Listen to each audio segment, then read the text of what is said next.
Hey everybody, Kimberly here, and every now and then a game comes into my space and really blows away my gaming group. And I have to say that Open Season was a real surprise and delight for a couple reasons. So in Open Season, players are essentially playing the monsters in a dungeon who are tired of all these heroes who keep coming into their space and killing them and taking them off for all their accolades and prizes. So what you do in this game is as you play the monster and you are collecting the heads of all of the heroes that show up. Now, if you can get past how goofy that is, because the artwork really plays it up as a lot of goofy, fun silliness, then you're going to love this card drafting, open drafting, and then placement, which might trigger bonus actions on your turn. Now, this is such a streamlined, straightforward game with a lot of moving parts that you have to consider as you take your turn. Your turn is very simple. Look out into the inn. There are 5 cards that are available. You're going to take 1 card and place it into an empty space on your wall, which you see here has 11 spaces, 4, 4, and 3. Then you take another of the 5 cards and you place it down here in your stock. That's it. It's so easy. You look out there and take essentially 2 cards, and then you will place 1. And when you have taken your 11th turn, which is by placing your final card into the last empty space on your wall, that's going to be the end of the game and you are going to score up. Now, how does this work? Why are you taking cards? What's going on? I want to show you the anatomy of a card, which is really cool. There are a couple different features. The first one is you've actually got like the hero themselves. And if you ever need to know what kind of hero this is, because the artwork is all so unique and interesting and different, you can simply look in the book and it will tell you this is a barbarian. Great, I just checked. It's super easy. And they have a particular attribute, which in this case is a tattoo. You'll see they've got tattoos on their face, but that's the tattoo symbol. Done and done. Here is, this is a mage, and this mage has a really cool eye patch. So that's what you're going to see. You're going to see 2 different things on each card. Is a particular type of hero, and then you're also going to see an attribute. So that's how the cards are made up. Now, where you place your card is entirely up to you, and every single space has a different function or feature that you're looking for. So if we take a look at the bottom row, which I think is the easiest row, when you place someone here, let's say for my turn, I take this card and I place them there, and then I will take this other barbarian, which if there are 2 of the same particular type of creatures, you do that as well. And I place them right there in my stock. That's my whole turn. I'm done. I'm done and done. So fast. 1 of my 11 turns. So easy.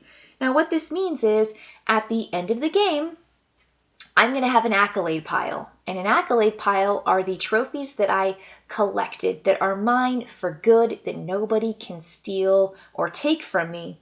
And that means that every one of these kinds of cards, which again is simply the type of hero, barbarians, will give me 1 victory point. So by putting this barbarian over here, I hopefully at the start of my turn, which is what you do at the beginning of every single turn, is you take your pile of cards here in your stock, you turn them face down, and you place them into what's considered your accolade pile. This is my card. Nobody can take that. And I will score this card based on what some of my scoring criteria are that I create in the game.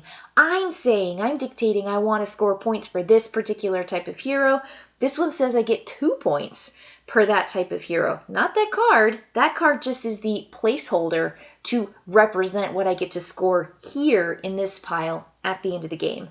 This pile here says let's just say we take this card at a later time, cards are going to refill at the end of the turn, but I'm just saying, if we have this card here, we look in their sorcerers. So the sorcerer says, I will get 10 victory points if I have the most sorcerers in my accolade pile at the end of the game.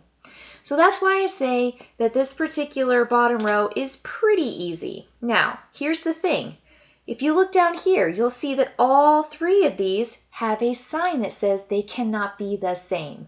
You cannot put the same hero in these 3 spaces, as you have in the other of those 3 spaces. So I can't double up on barbarians and just get a whole ton of points for barbarians. They have to be different.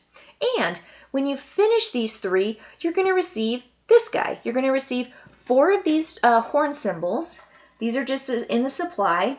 And then you're going to receive this token that's going to give you -1 point for your least represented attribute, which again are those little symbols at the top of the card. That's a negative because you're going to be receiving these 4 bits. And these 4 bits allow you to, at the end of your turn, after you've taken 2 cards, placed 1 into your wall and 1 into your stock, you can then take one of your free trumpet symbols and place it on one of the cards in your top row, activating a bonus action. Or you can place it down on a card in your bottom row, which means that now that acts as a copy of that card and becomes one card that you get to count extra in your accolades. So that is why you want these little bits, and that's kind of what you're going for. And every single row has some different feature that you're really racing for. This bottom one, you have to get to between rounds 3 and 6. Otherwise, you don't get the bonus. If you want to gain these bonuses here, you have to get to it in round 1 and 2, and you can get 2 of these little Dippin' Dots. You can, in rounds 3 and 4, put a card here, and you're going to gain one of these question mark symbols that's going to act as a particular attribute. Here, you're going to get 5 to 6 on your 5th to 6th turn. If you put your card down, you're going to get 1 horn. And over here, it says on your 1st to 4th turns, if you play down here, you'll gain the upgrade, which is now 7 points for every set of 5 attributes that you cover up down here with. Everyone's going to get 4 points. Now you get 7 points per. So that's a pretty cool upgrade. These 2 cards can't be the same, but these 3 cards, which overlaps with this, must be the same for you to earn 5 points. So you're trying to figure out, where do I place cards? How can I activate the bonuses? You can't get them all. And how do I build up my stock to become my accolades so that I can score? Now, the reason I left the top row for last is because those are the bonus actions. Now, you'll see a panel right here that says they can't be the same. So every single card up here cannot be identical to another card at the top row.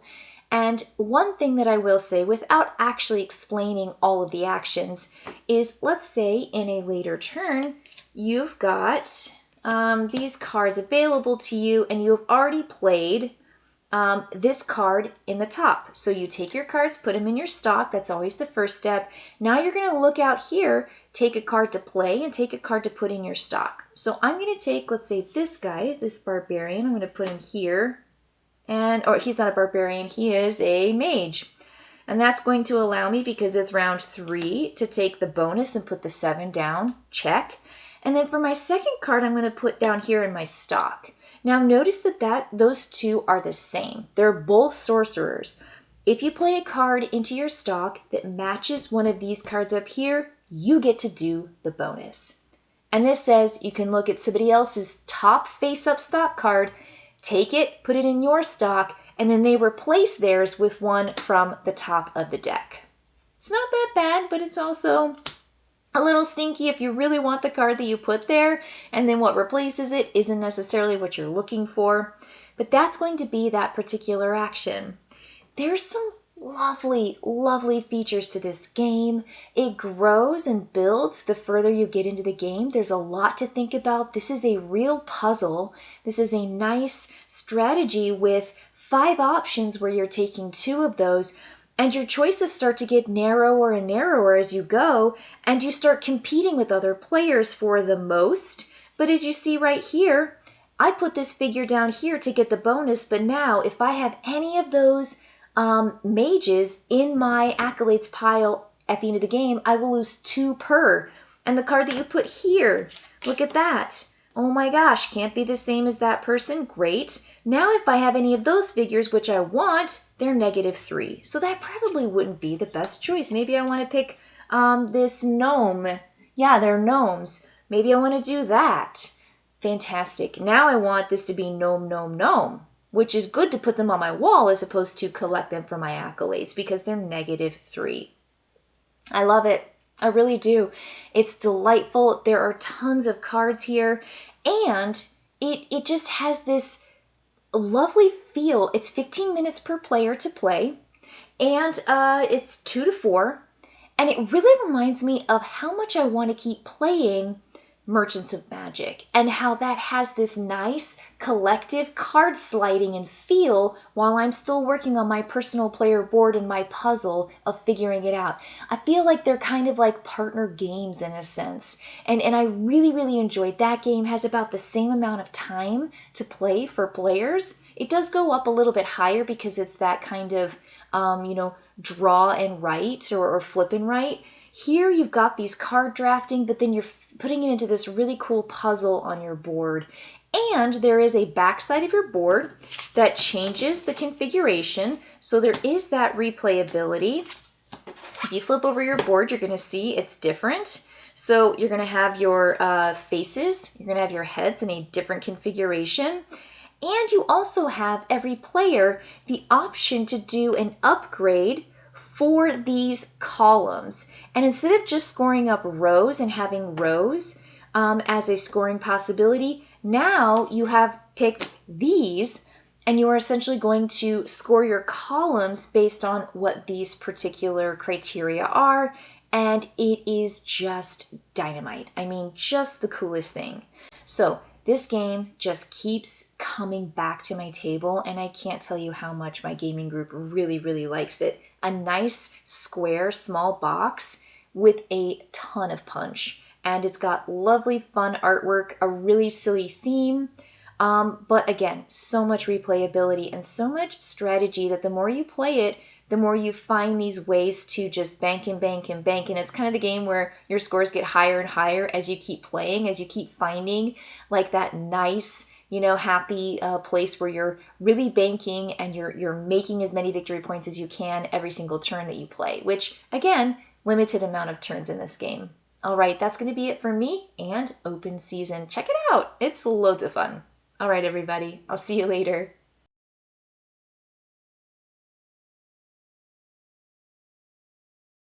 So before I box up the game, I'm glad you stayed all the way to the end. I wanted to show you some more of those heroes. There are 6 types. And so the very first one you've got are your gnomes. And again, you're going to see that particular characteristic, but the artwork is just, again, so stinking cute. So this is the gnome. Then you've got the elf. So this is what the elves are going to look like in the game. I've already shown you some of the barbarians, but here's the barbarian again. The next one is the mage. We did see the mage as well. I love the blue on blue. It's so super cute. And then you've got your dwarves, and they're going to look like this.